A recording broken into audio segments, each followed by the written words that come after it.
భారతదేశం అనేటువంటిది అంబేద్కర్ చెప్పిండు, యూనియన్ ఆఫ్ స్టేట్స్ కాదు, ఇది భారతదేశమే. ఇది దేశంలో సౌలభ్యం కోసం రాష్ట్రాలు ఏర్పడే తప్పితే రాష్ట్రాలు ఏర్పడిన తర్వాత రాష్ట్రాలు అన్నీ కలిసి దేశంగా ఏర్పడలేదు. ఆ విషయాన్ని ఒకసారి గమనించాలి. ఎందుకంటే రాష్ట్రాలు ఏర్పాటు చేసేటువంటి అధికారం ఇవాళ కేంద్రంకి మాత్రమే ఉంది. దేశంలో ఏ రాష్ట్రాన్ని విడగొట్టచ్చు, ఏ రాష్ట్రాన్ని కలపచ్చు, కేంద్రానికి అధికారం ఉంది. అంటే ఇది రాష్ట్రాల సమాఖ్య కాదు, రాష్ట్రాల సమాఖ్య కాదు. ఆ విషయాన్ని మనం గుర్తుంచుకోవాలి. దాని దేశం అనేటువంటి భావన. పొద్దుగాల లేస్తే మనం పోయేటువంటి స్వచ్ఛ భారత్ మరుగుదొడ్లు ఎక్కడి నుంచి, అవి ఎవరికి వచ్చినాయి, దీంట్లో ఉన్నటువంటి కేంద్రం నిధులు ఎంత, అదంతా ఒకటే. ఇంటి ముంగట ఉండేటువంటి ఏది సీసీ రోడ్లు వచ్చినాయి కదా, సీసీ రోడ్లలో గ్రామాలలో సీసీ రోడ్లకు సంబంధించి నిధులు ఎక్కడికి వెళ్ళి వచ్చినాయి, ఏది ఒక ఊర్లోకి సంబంధించి గ్రామ పంచాయతీకి సంబంధించి పంచాయతీ భవనాలు ఎక్కడికి వెళ్ళి వచ్చినాయి, పంచాయతీ భవనాలు కొత్తగా కట్టిన భవనాలకు కేంద్రం ఎంత ఇచ్చింది, రాష్ట్రం ఎంత ఇచ్చింది అనేటువంటిది ఒక్కసారి లెక్క చెప్పండి. పంచాయతీ భవనాలతో సహా రాత్రిపూట వేసేటువంటి ఎల్ఈడి లైట్లు పొద్దుగాల బంద్ చేసుకుంటారు కదా, ఎల్ఈడి బల్బులు ఎక్కడికి వెళ్ళి వచ్చినాయి అనేటువంటి అంశం పైన కూడా క్లారిటీ రావాలి. ఆ తర్వాత ప్రధానమంత్రి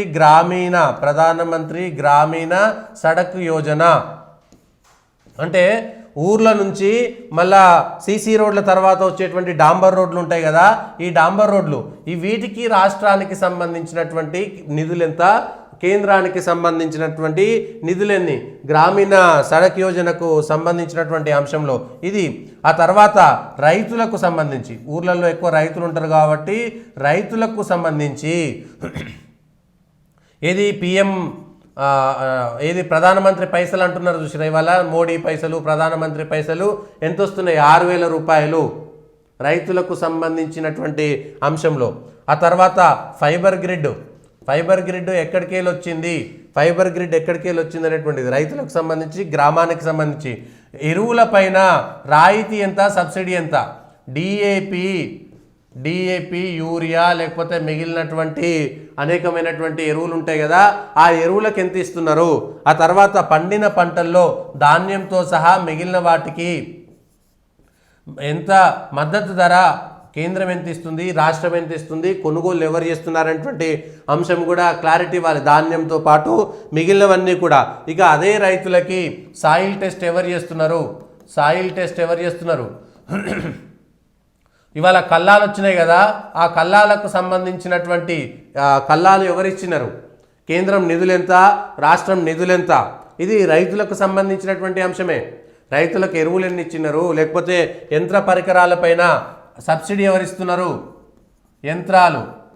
ఆ తర్వాత బర్రెలు గొర్రెలు ఇట్లాంటి దీనిపైన కూడా బర్రెలు గొర్రెలతో పాటు ఈ ఫిషరీస్కి సంబంధించి ఎన్ని నిధులు వస్తున్నాయి, ప్రధానమంత్రి మత్స్య సంపద యోజన, ఇట్లా అనేకమైనటువంటి పథకాలు ఉంటాయి కేంద్ర పథకాల్లో.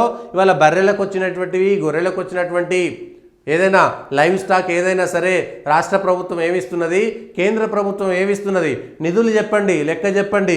ఎగ్జాక్ట్గా పథకాల వారీగా, జిల్లాల వారీగా, గ్రామాల వారీగా ఒక కేంద్ర ప్రభుత్వం నిధులెన్ని, రాష్ట్ర ప్రభుత్వం నిధులెన్ని, నేరుగా వచ్చినాయన్ని, పథకాల వారీగా వచ్చినాయన్ని.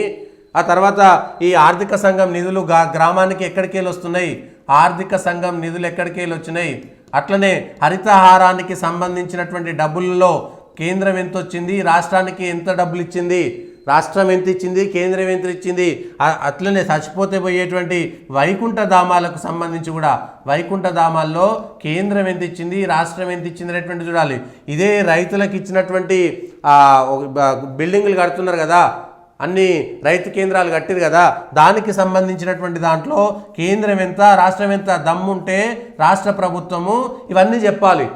ఏ ప్రభుత్వంలో కేంద్ర ప్రభుత్వం యొక్క సాయం ఎంత ఉన్నది, రాష్ట్ర ప్రభుత్వం యొక్క ప్రధానమంత్రి గ్రామీణ ఆవాస్ యోజనలో డబ్బులు ఎవరిస్తున్నారు. ఇవాళ ఇందిరమ్మ ఇండ్ల పేరు మీద కట్టేటువంటి దాంట్లో ప్రధానమంత్రి గ్రామీణ ఆవాస్ యోజనలో డబ్బులు ఎన్ని, ఇట్లా అనేకమైనటువంటి పథకాలు, అర్బన్ పథకాలు, రూర్బన్ పథకాలు, అట్లనే అమృత్ పథకాలు, అమృత్లో అట్లనే నేషనల్ హైవే అథారిటీ ఆఫ్ ఇండియాలో నేషనల్ హైవేలు ఎవరిస్తున్నారు, రాష్ట్ర ప్రభుత్వం ఎంత పెడుతుంది, కేంద్రం ఎంత ఇస్తుంది.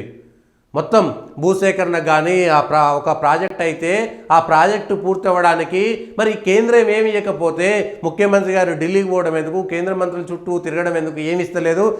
తెలంగాణలో డబ్బులు ఉన్నాయి ఏది కేసీఆర్ కూడా ఇదే మాట చెప్పారు, మస్తు డబ్బులు ఉన్నాయి, మాది తెలంగాణలో విపరీతమైనటువంటి డబ్బు ఉంది, సర్ప్లస్ స్టేట్ అనేటువంటి మాట చెప్పారు. మరి ఏమైంది? కేంద్రం ఇయ్యలే, ఇస్తేనేమో రాష్ట్రము, ఇవ్వకపోతే కేంద్రము, ఇస్తే రాష్ట్రము, ఇవ్వకపోతే కేంద్రము. గ్రామీణ రోడ్లు కానీ, నేషనల్ హైవేలు కానీ, స్టేట్ హైవేలకు కానీ ఇవాళ ఎవరు నిన్న అక్కడ ఆలూరు దగ్గర, రంగారెడ్డి జిల్లా వికారాబాద్ జిల్లా దగ్గర ఆలూరు దగ్గర రోడ్ యాక్సిడెంట్ అయింది. 7 ఏళ్ళు అవుతుంది అక్కడ, 7 ఏళ్ళు అవుతుంది. ఆ బీజాపూర్, హైదరాబాద్ బీజాపూర్కు సంబంధించినటువంటి రహదారి విస్తరణకు సంబంధించి 7 ఏళ్ల క్రితం కేంద్ర ప్రభుత్వం నిధులు శాంక్షన్ చేసింది. ఆ రహదారి విస్తరణకు గ్రీన్ సిగ్నల్ ఇచ్చింది.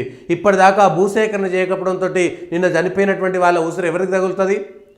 అక్కడ రోడ్లు వెడల్పు ఎందుకు కాలేదు? ఆలూరు దగ్గర, ఆ ఆలూరు దగ్గర రోడ్లు వెడల్పు కాకపోవడానికి కారణం ఎవరు? వరుసగా 2-3 రోజుల్లో, ఒక నెల రోజుల్లో 8 మందో 9 మందో చనిపోయారు అదే రోడ్లో.